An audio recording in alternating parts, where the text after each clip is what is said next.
साथ संगत जी, ब्रह्मज्ञान मिला फिर भी बदलाव क्यों नहीं आया।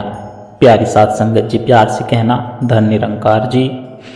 साथ संगत जी, अक्सर हम कहते हैं कि हमें ब्रह्मज्ञान मिल गया है, लेकिन ज्ञान केवल शब्दों का नाम नहीं है। ना सदगुरु बाबा जी अक्सर फरमाया करते थे कि कुछ बनो ना बनो पर पहले इंसान बनो। आज हम इसी बात की गहराई में उतरेंगे कि आखिर ज्ञान लेने के बाद हमारे जीवन में वह बदलाव क्यों नहीं आता जिसकी उम्मीद सदगुरु हमसे करते हैं। साथ संगत, विचार कीजिए, एक हीरा अगर किसी अनजान व्यक्ति के हाथ लग जाता है तो वह उसके कांच का टुकड़ा समझकर बच्चों को खेलने के लिए दे देता है, लेकिन वही हीरा जब जोहरी के हाथ आता है तो वह उसे तिजोरी में रख देता है। यह मनुष्य का जन्म वह हीरा है और सदगुरु वह जोहरी है जिन्होंने इसकी कीमत बताई। लेकिन विडंबना देखिए संतो, आज इंसान इस हीरे को कंकड़ पत्थरों के भाव लुटा रहा है। अभी थोड़े दिन पहले एक जिज्ञासु महात्मा ने जिक्र किया था कि कैसे दुनिया उन्हें भ्रमित करने की कोशिश कर रही है। उनका मित्र उनसे कहता है कि अरे आज के दौर में तो पैसा ही सब कुछ है, थोड़ी बहुत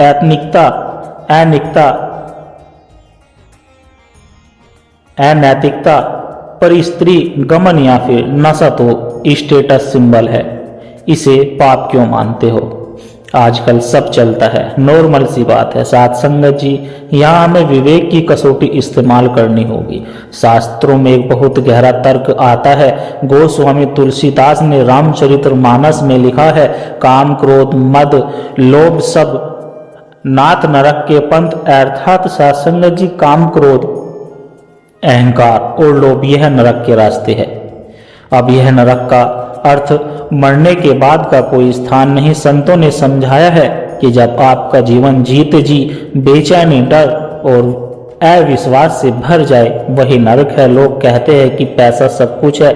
साथ संगत जी, एक बार सोचिए, पैसे से आप बिस्तर खरीद सकते हैं पर नींद नहीं, पैसे से आप दवा खरीद सकते हैं पर स्वास्थ्य नहीं, पैसे से मकान खड़ा हो सकता है पर उसे घर बनाने के लिए प्रेम और चरित्र चाहिए। इतिहास गवाह है साथ संगत, रावण के पास क्या कमी थी, सोने की लंका थी, यानी कि अपार धन था, ज्ञान इतना कि शिव तांडव स्रोत रच दिया, बल इतना कि काल को भी पाए से बांध कर रखा था। लेकिन साथ संगत जी, कमी कहाँ रह गई। केवल एक चरित्र की एक स्त्री पर डाली गंदी नजर ने उनके सोने की लंका को राख के ढेर में बदल दिया। यदि धन और बाहुबल सुख का कारण होते तो दुर्योधन दुनिया का सबसे सुखी इंसान होता। लेकिन अंत क्या हुआ, विनाश। इसलिए जब कोई आपको यह कहे कि पाप करने में तो मजा आता है तो संतो उसे यह प्रमाण दीजिए, साथ संगत की क्षण भर का सुख और जीवन भर का दुख यह सौदा समझदारी नहीं है। अब बात आती है आहार की। साथ संगत जी, एक महात्मा जी ने संतों का प्रमाण देते हुए पूछा था कि मुझसे कि जैसा खाए अन्न वैसा होवे मन, यह क्यों कहा गया है। साथ संगत जी, यह केवल कहावत नहीं, विज्ञान और अध्यात्म दोनों इसे मानते हैं। पर हमारे मिशन में तो खाने पीने की कोई मनहानि नहीं है ना साथ संगत। सतगुरु ने आजादी बख्शी है, बिल्कुल सत्य है। सतगुरु हमें रस्मों रिवाजों और वहमों भरमों से निकालकर आजाद करते हैं। लेकिन साथ संगत जी, साथ ही सतगुरु हमें विवेक भी देते हैं। अगर संतों ने कहा है जैसा खाए अन्न वैसा होए मन, तो इसके पीछे एक गहरा विज्ञान और आयात्म है जिसे समझना हमारी स्वयं की जिम्मेदारी बनती है। संतों, साथ संगत जी, हम अपने घर के बाहर मंदिर को कितना साफ रखते हैं, वहां जूते लेकर भी नहीं जाते, तो फिर इस शरीर रूपी मंदिर जहां साक्षात निरंकार का वास है, वहां हम क्या डाल रहे हैं। इस पर विचार करना तो बहुत जरूरी है ना। विज्ञान भी मानता है कि हर भोजन की अपनी एक ऊर्जा यानी एनर्जी होती है। जब किसी जीव को मारकर भोजन प्राप्त किया जाता है तो मृत्यु के समय उसके शरीर में जो भय, जो दर्द और तनाव के हार्मोन्स यानी कि स्ट्रेस हार्मोन्स पैदा होते हैं, वह पकने के बाद भी नष्ट नहीं होते। जब हम वह आहार लेते हैं तो अनजाने में ही वह निर्दयता या बेचैनी, वह भय हमारे मन का हिस्सा बन जाता है। आप स्वयं तर्क करके देखिए संतो, सात्संगत भक्ति और सिमरन एक बहुत सूक्ष्म यानी सटल अवस्था है ना संतो। जबकि तामसिक भोजन एक वृत्ति को भारी और उत्तेजित करता है। जिस पेट में हम हिंसा से प्राप्त भोजन डालते हैं, वहां बैठकर दया के सागर प्रभु का ध्यान लगाना वैसा ही कठिन है जैसे कीचड़ में खड़े होकर साफ कपड़ों की उम्मीद करना। सद्गुरु हमें किस चीज के लिए मना कर रहे हैं, इसलिए नहीं करते कि वह हम पर हुक्म चलाना चाहते हैं, बल्कि वह इशारों में समझाते हैं कि अगर तुम्हें सहज अवस्था चाहिए तो चुनाव भी सहज और सात्विक ही करना होगा, ताकि हमारे शरीर और मन की तरंगे इतने पवित्र हो सके कि सुमरन का फूल आसानी से खिल सके। यह बात सिर्फ गलत खाने तक की नहीं, बल्कि अपनी गलत संगति पर भी लागू होती है। साथ संगत जी, अक्सर संगत में आने के बाद भी हम डगमगा जाते हैं। इसका सबसे बड़ा कारण है कुसंग यानी कि बैड कंपनी संतो। साथ संगत जी, कबीर साहब का बहुत सुंदर प्रमाण है। कबीरा संगत साधु की कबीरा संगत साधु की कबीरा संगत साधु की जो गंधी की बास, जो कुछ गंधी दे नहीं तो भी बास सुभाष। लेकिन संतो इसके विपरीत सात संगत कुसंग कैसा है? यह धीमे जहर जैसा है ना संतो। जब आप किसी ऐसे व्यक्ति के साथ बैठते हैं जो निंदा, नफरत या फिर भोग विलास की बातें कर रहा है ना संतो, तो शुरू में आपको लगेगा कि मुझे क्या फर्क पड़ता है, मैं तो ज्ञानी हूं। लेकिन सात संगत जी, काजल की कोठरी में कितना भी साया ना जाए, एक दाग तो लग ही जाता है। सात संगत ध्यान से सुनना, आज जिसे समाज आधुनिकता या फिर मॉडर्निटी कहता है, जैसे लिविंग रिलेशनशिप या फिर नैतिक मर्यादाओं को तोड़ना, यह अत्याधुनिक नहीं सात संगत जी, यह मानसिक दिवालियापन है। पतन की राह पर तेजी से दौड़ना प्रगति नहीं कहलाता। सात संगत, एक गाड़ी अगर बहुत तेज चल रही है लेकिन उसके ब्रेक फेल है, तो क्या आप उसे रफ्तार कहेंगे या फिर मौत कहेंगे? आज का समाज बिना ब्रेक की गाड़ी बन चुका है। हमें सद्गुरु ने ब्रह्म ज्ञान रूपी ब्रेक और स्टीयरिंग दिया है ताकि हम संसार में रहे, रफ्तार में भी रहे, पर दुर्घटना ना हो। सात संगत, एक बहुत मार्मिक बात संतों ने समझाई है कि अवश्य में भोक्त व्यायाम कर्तम कर्म शुभाशुभम, चाहे कोई देखे या फिर ना देखे। यह निरंकार जो जर्रे जर्रे में है वह बहुत कुछ देख रहा है। हम सीसीटीवी कैमरे से बच सकते हैं, पुलिस से बच सकते हैं, पर अपनी अंतरात्मा के न्यायालय से नहीं बच सकते। जो लोग जवानी के जोश में कहते हैं सात संगत की अभी मजे ले लो, बुढ़ापे में भक्ति करेंगे, उनके लिए संतों का बड़ा सीधा सवाल है। सात संगत जी, आपको पता है कि आपकी श्वासों की डोर कब टूट जाएगी? जैसे कि युद्ध के मैदान में सैनिक को यह कहने का बिल्कुल अधिकार नहीं है कि मैं गोली चलाना तब सीखूंगा जब दुश्मन सामने आ जाएगा। उसे अभ्यास पहले करना पड़ता है।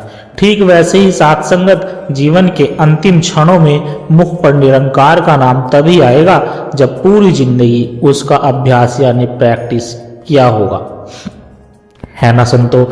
जिसने पूरी उम्र केवल छल कपट और वासना का अभ्यास किया हो, उसके मुख में अंत समय में गाली ही निकलेगी, राम नहीं निकलेगा।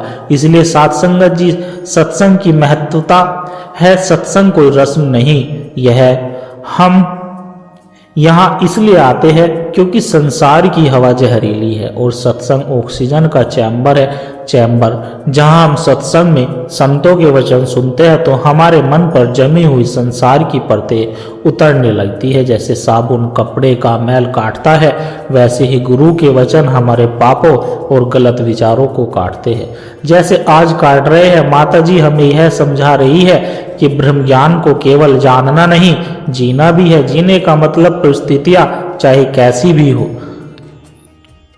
हमारा रिस्पांस संतों वाला होना चाहिए। संसारी लोगों वाला नहीं। साथ संगत जी, हमने यह तो जान लिया कि हमें क्या नहीं करना है, हमें कुसंग और अनैतिक आचरण से बचना है। लेकिन अब मन में यह सवाल पैदा होता है कि इस भागदौड़ भरी दुनिया में जहां नौकरी की टेंशन है, परिवार की जिम्मेदारियां है, वहां भक्ति को कैसे फिट करें। अक्सर हम सुनते हैं कि लोग कहते हैं कि महाराज दुकान से फुर्सत नहीं मिलती, ऑफिस में बॉस का बहुत दबाव रहता है, घर में झगड़ा और तनाव बहुत रहता है, सुमरन के लिए समय कहाँ से लाए।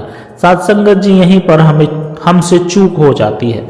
भक्ति कोई एक्स्ट्रा एक्टिविटी नहीं है जिसके लिए अलग से समय निकालना पड़े। शास्त्रों में राजा जनक का उदाहरण आता है, उसको देखिए।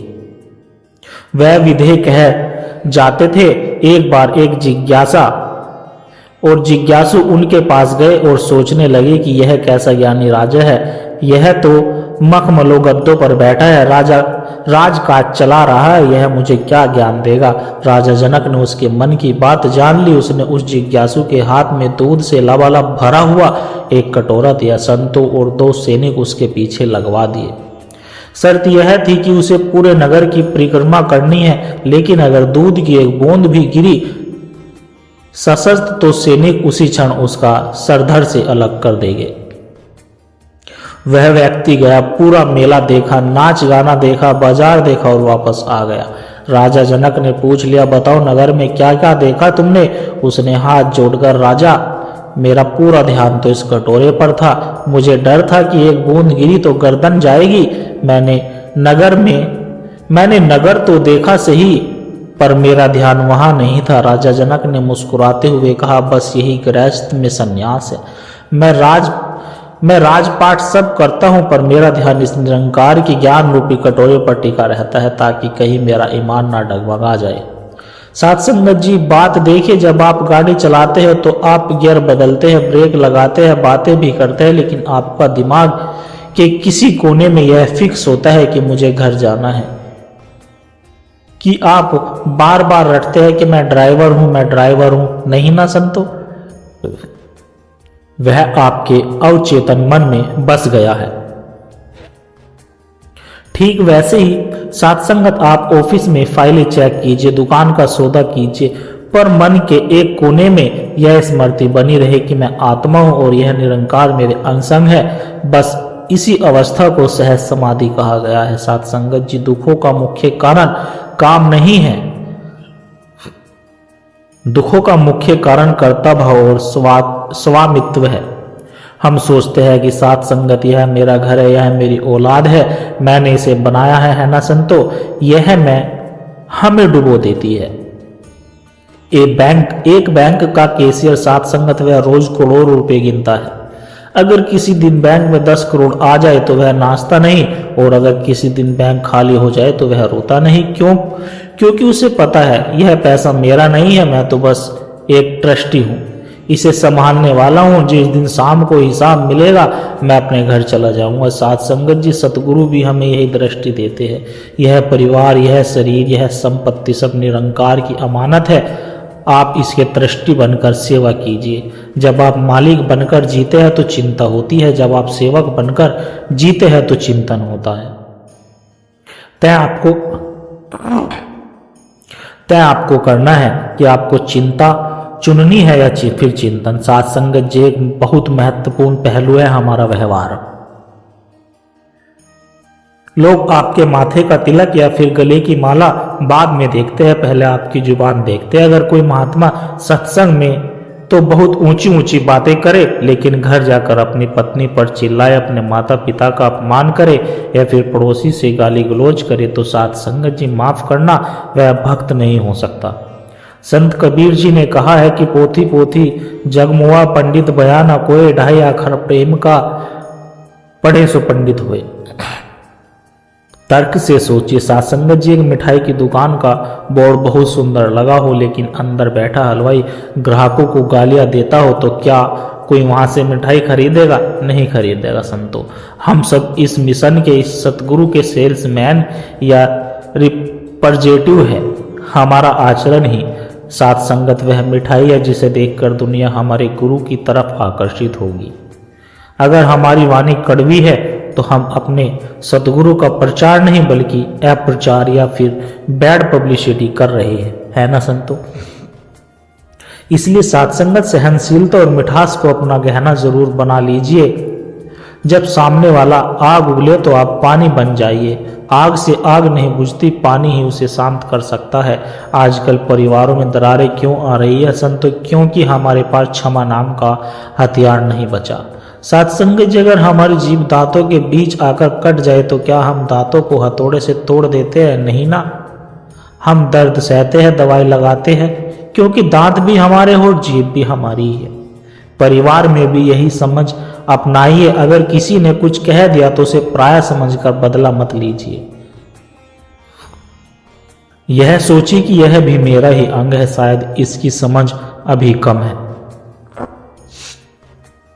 कोई बात नहीं, शास्त्र कहते हैं क्षमा वीर्ष्य भूषणम, माफ करना कमजोर नहीं ताकतवर का काम है। एक छोटी सी बात को पकड़कर सत्संगत हम सालों तक अपने दिलों में बोझ लेकर घूमते फिरते हैं। सतगुरु हमें समझाते हैं कि बातों को पकड़ना छोड़ दो, निरंकार के दामन को पकड़ना सीख लो।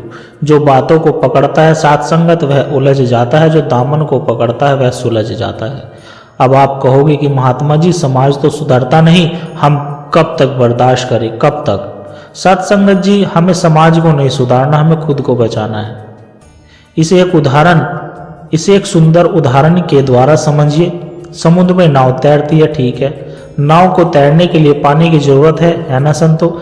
लेकिन खतरा तब होता है जब पानी नाव के अंदर आ जाए। हम संसार में रह रहे हैं, यानी नाव पानी में रहे यह जरूरी नहीं, लेकिन संसार हमारे अंदर ना घुस जाए, इस पर ध्यान देना है।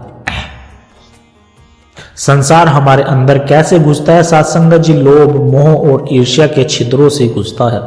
सत्संगत वह मरम्मत है, सत्संगत जो इन छिद्रों को बंद करता है ताकि आपके जीवन में यह डूबे नहीं। समझ गए सतगुरु का आश्रय और वह मुक्ति जीवन। अंत में सत्संगत, सतगुरु की संगत वह मरम्मत है जो इन छिद्रों को बंद करता रहता है ताकि आपके जीवन नैया डूबे नहीं। समझ गए सत्संगत, सतगुरु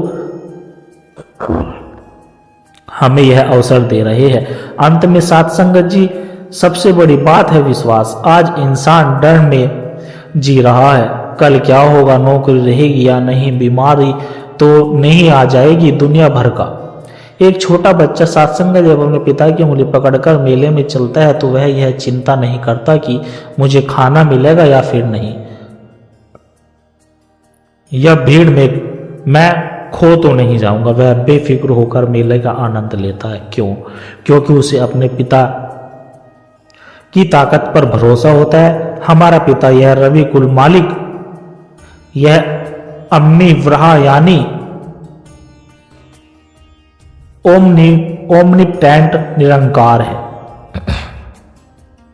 जब हमने इसकी उंगली पकड़ ली, ब्रह्म ज्ञान ले लिया तो फिर चिंता कैसी। सदगुरु बाबा जी अक्सर फरमाया करते थे, ईश्वर पर विश्वास का मतलब यह नहीं कि जो तुम चाहोगे वह होगा, बल्कि विश्वास का मतलब यह है कि जो भी होगा वह तुम्हारे लिए अच्छा ही होगा। तो आओ सत्संगत जी, आज हम यहाँ से एक संकल्प लेकर जाए। एक, हम अपने दिनचर्या को सेवा बनाएंगे, घर का काम हो या फिर ऑफिस का, उसे प्रभु की पूजा समझकर ईमानदारी से करेंगे। दूसरा, अपनी वाणी में इतनी मिठास घोलेंगे कि जो हमसे मिले उसकी थकान दूर हो जाए। तीसरा है, रोज कुछ समय निकाल कर एकांत में बैठकर इस निरंकार का शुक्राना करेंगे, शिकायतें नहीं करेंगे, केवल शुक्राना करेंगे। जब हम ऐसे जीवन जिएंगे सत्संगत जी, तो हमें चलते फिरते तीर्थ यात्रा बन जाएगी। लोग हमें देखकर कहेंगे कि अगर इस शिष्य इतना शांत है और प्यारा है तो इसका गुरु कितना महान होगा। सतगुरु माता जी के चरणों में यही अरदास की यह ज्ञान हमारे कानों तक ना रहे बल्कि हमारे कर्मों में उतर जाए और हमारा जीवन एक खुली किताब बन जाए जिसे पढ़कर दुनिया को रोशनी मिले। इन्हीं वचनों के साथ दातार आप सभी के सुखद और भक्ति में जीवन की कामना करता है सत्संगत जी। और दास यह भी आशा करता है कि दास के द्वारा कहे विचार आप सभी संतों को अच्छे जरूर लगे होंगे। अगर अच्छे लगे हो तो सत्संगत वीडियो को लाइक करें, शेयर करें, कमेंट बॉक्स में धन निरंकार जी लिखकर दास के चैनल को सब्सक्राइब जरूर करें। और प्यारे संतों, एक छोटी सी अरदास आप जी के चरणों में और है। अगर इन विचारों ने आपके दिल को छुआ है, अगर आपको आत्मिक शांति का इन विचारों से एक कण भी महसूस हुआ है, तो इस ज्ञान के प्रसाद को केवल अपने तक सीमित ना रखें, इस प्रेम के पैगाम को आगे औरों तक भी पहुंचाएं। क्योंकि साथ संगत जी, एक दिए से ही दूसरा दिया जलता है। जब हम इस शक्ति की आवाज को और रूहों तक पहुंचाने का माध्यम बनते हैं, तो यह भी निरंकार की बहुत सुंदर सेवा ही होती है। और इस ज्ञान की धारा से सदगुरु के इन विचारों से निरंतर जुड़े रहने के लिए आप हमारे इस सत्संग के डिजिटल परिवार का हिस्सा बन सकते, ताकि जब भी कोई नया विचार साझा हो वह आप तक सहज ही पहुंच जाए और हमें एक दूसरे के विश्वास से बल मिलता रहे। सदगुरु हम सब की छोटी छोटी सेवाएं स्वीकार करे और दास को भी आशीर्वाद दे कि दास हर रोज आप जी के चरणों में ऐसे ही सुंदर सुंदर प्रेरणादायक कहानी विचार लेकर आता रहे। साथ संगत जी, प्यार से कहना, धन निरंकार जी।